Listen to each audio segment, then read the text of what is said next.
So, good afternoon, everyone. Thanks for joining us today. My name is Tes G8, and I'm a part of Group 8. No name so far. Today, we're excited to share our presentation titled Reforming Higher Education, Assessing the Integration of Indigenous Knowledge and Teaching Methods. Our presentation is based on the work of Jaber, which explores innovative methods to decolonize higher education curricula through Indigenous knowledge and teaching practices.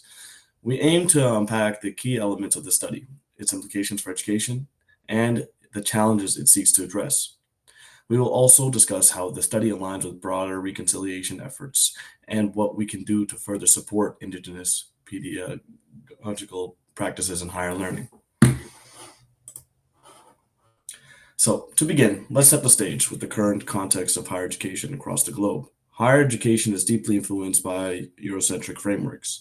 This perspective often marginalizes alternative worldviews and perpetuates historical inequalities, especially for Indigenous people. Decolonization in this context refers to the process of challenging and dismantling these Eurocentric biases. It seeks to create spaces where Indigenous knowledge systems are not only acknowledged, but also integrated and valued on equal footing with Western paradigms. Indigenous pedagogy, can't pronounce that word very well, offers a unique relational and holistic approach to learning. It emphasizes community, connection to the natural world, and respect for diverse ways of knowing. And incorporating this into a higher education isn't just about inclusion, it's about fostering meaningful and transformative learning experiences for all students. The study we are discussing focus on integrating Indigenous pedagogy into a Bachelor of Social Work program at a University of University of Western Ontario. The researchers employed a framework centered on the four R's: respect, reciprocity, relevance, and responsibility. Respect involves honoring both Indigenous and Western knowledge systems. Reciprocity emphasizes mutual learning and exchange. Relevance ensures that the curriculum resonates with the students' lives and the community they serve. Responsibility speaks to the ethical obligation to implement these principles authentically. The primary aim was to evaluate how this approach impacts student engagement, learning outcomes, and their ability to navigate cultural humility in professional contexts. Two-eyed seeing, introduced by the Mi'kmaq elders, Albert and Murden Marshall, emphasizes learning through both Indigenous and Western knowledge systems to harness the strengths of each other. The concept directly relates to reforming higher education by offering a framework to integrate Indigenous knowledge and teaching methods alongside traditional Western approaches. By applying two-eyed seeing educational curricula can become more inclusive, balancing relational community-centered Indigenous practices with structured, analytical Western methodologies. This approach only enriches learning experiences, but also fosters mutual respect and understanding, preparing students to navigate and contribute to diverse, interconnected worlds. In practice, two-eyed seeing was applied through various innovative methods in the classroom. For instance, the class began with smudging ceremonies, a traditional practice meant to ground participants and set a respectful tone. Students engaged in asset mapping, where they identified strengths and capacities within themselves and their communities. This exercise helped bridge personal reflection with any professional skills. Another key activity with cultural humility exercises, which encouraged students to critically evaluate biases and assumptions. Throughout these sessions, the involvement of a knowledge holder was crucial. This individual guided the curriculum design and ensured authenticity and depth. The study revealed a multitude of benefits from integrating Indigenous pedagogy into the curriculum. First and foremost, students' engagement saw a significant boost. Traditional teaching methods often relied heavily relied on lecture style delivery, which can feel detached and overly abstract. In context, the activities designed using indigenous methodologies were hands on, culturally grounded, and highly interactive. These activities resonated with students on a personal level, making learning feel more relevant and relatable. Secondly, one of the most profound outcomes was the enhancements of self reflection. Among students, the curriculum will encourage students to explore their values, biases, and assumptions, fostering a deeper connection to themselves. For many, this was a transformative experience, allowing them to recognize how their own worldviews influence their interactions with others. Lastly, we observed a remarkable strengthening of community connections through collaborative exercises. Students were able to break down barriers and build meaningful relationships with their peers. Activities rooted in indigenous practices such as magic ceremonies and asset mapping, as mentioned before, emphasize the importance of collective growth and mutual respect. These outcomes showcase the power of indigenous pedagogy um, in creating learning environments that are both inclusive and impactful. So, student outcomes. Let us take a closer look at the specific outcomes achieved by the students who participated in the study. On a cognitive level, students reported feeling more motivated to learn. They described the curriculum as intellectually stimulating with real-world applications that closely aligned um, closely aligned with their career aspirations. For example, activities like case studies and capacity building exercise provided practical tools that they could use in their future social work practice. On a spiritual level, the emphasis on mindfulness and relationality had a profound impact. Many students noted feeling a sense of inner peace and connection that extended beyond the classroom. This was especially evident during activities like the Wampum Belt Silent Reflection, which encouraged students to pause, reflect, and consider their roles within larger social systems. Additionally, the development of cultural humility was a standout achievement. Students expressed greater confidence in working with diverse communities and a deeper appreciation for cultural differences.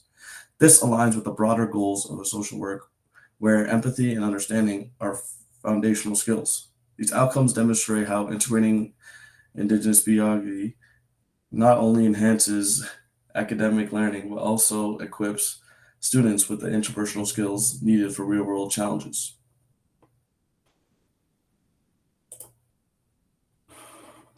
One of the most significant impacts of the periodical approach was its ability to create a sense of community within the classroom. The group activities such as asset mapping and the values and capacity building tree exercises, students were encouraged to collaborate and share their unique perspectives.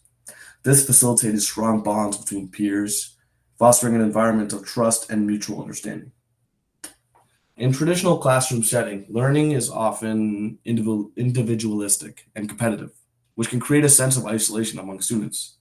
However, the collaborative nature of Indigenous teachings breaks down these barriers, emphasizing collective growth and shared success. This approach not only enhances the learning experience, but also mirrors the community centered values inherited from Indigenous cultures. These community building elements are crucial in higher education, where students often come from diverse backgrounds. By creating spaces where all voices are valued, this methodology closely aligns with Indigenous principles of interconnectedness and collective well-being, making it a vital component of inclusive education.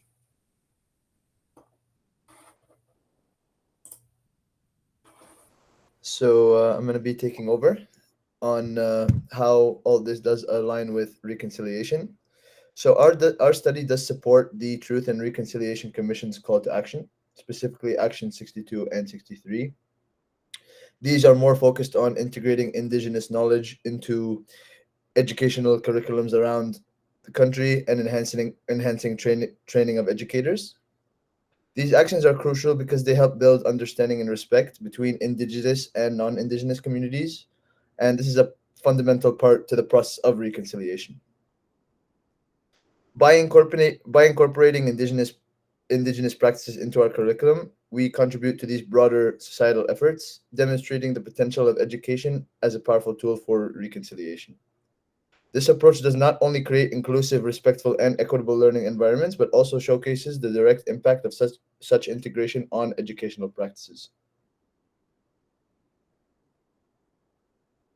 While the benefits of this approach are evident, the journey towards decolonizing education is like a big challenge, and is primarily due to the systematic barriers that are within the institutional structure we live in today.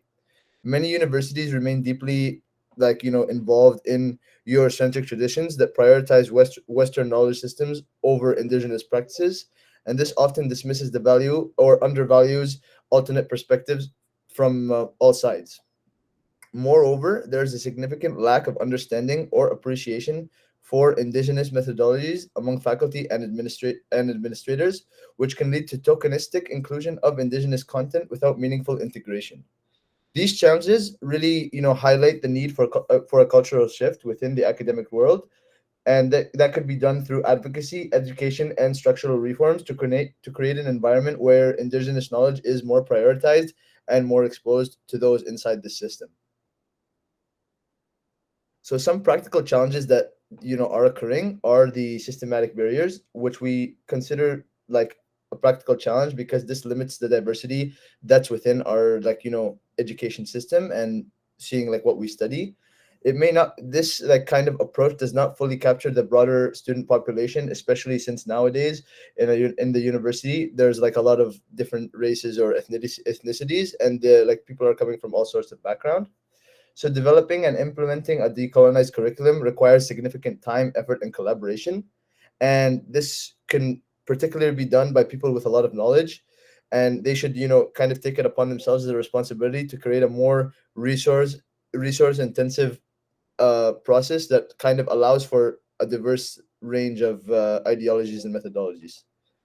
These practical challenges highlight the importance of prioritizing funding and resources to support these initiatives, ensuring the scalability and sustainability of programs designed to embrace and integrate indigenous, ideologies and practices, as well as how they look at certain things. So, as a student, students do face a lot of challenges also in this kind of scenarios.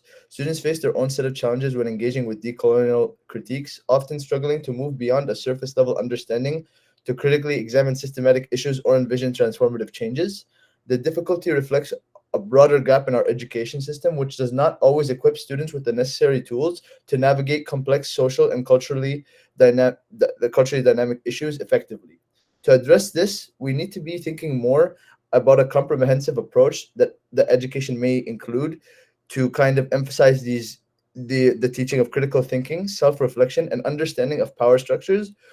These things are crucial for engaging meaningfully with decolonization and other critical issues in our world today. So, some next steps that we could take for higher education are expanding the impact of indigenous practices and ideologies in our higher education system. One of the most important steps is integrating these approaches across a wider range of disciplines, including fields like engineering, medicine, and the arts.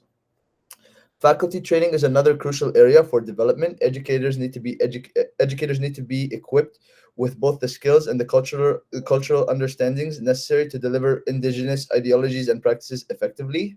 By taking these steps, we can ensure that indigenous practices and ideologies become a central component of higher education, enriching learning experiences and making them more relevant and inclusive to the students taking part. So the concept of two-eyed seeing offers significant opportunities for long-term transformation in education. This is by enabling us to leverage the strengths of both indigenous and Western knowledge systems together. One promising approach is the use of longitudinal studies to assess the sustained impact of these practices on student learning and engagement over time. Strengthening collaborations with indigenous communities and knowledge holders could enhance the authenticity of the curriculum, but also could further enhance mutual learning and respect between Western ideologies and indigenous ideologies for further educational innovation and improvement in the future. In conclusion, this study demonstrates the transformative potential of integrating indigenous practices and ideologies into higher education. The two-eyed seeing framework not only fosters inclusivity, but also significantly enhances student engagement and supports broader reconciliation efforts. To fully realize this potential, however, it is imperative that we address systematic barriers, invest in faculty training, and prioritize long-term strategies for integration. By committing to these changes, we can create an educational space that truly reflects the values of equity, respect, and community among all, involved. Thank you so much for your guys' attention, and we now may welcome any questions or reflections you guys may have. Thanks very much. Paul, I feel like you were talking about using these presentations. I feel like I should present this to my university administration. Maybe Steve feels the same way. Any thoughts, Paul? Yes, and even I have a guy from our reserve working at a college, and he's implementing some of the stuff that this paper is talking about as well. So I would put out there that at one time that a couple ladies from our reserve were down taking in a presentation at a university, and they smudged before they went in to hear the presentation from another Aboriginal person that was presenting. And then halfway through the presentation, this guy says, "Did you ladies smudge?" She says, "Because I can see aurora around the four of you." So they were able to pick that up, that this smudging had taken place with these Aboriginal ladies. A very well done paper, very good. Be useful to pass that on to one of our education people as well.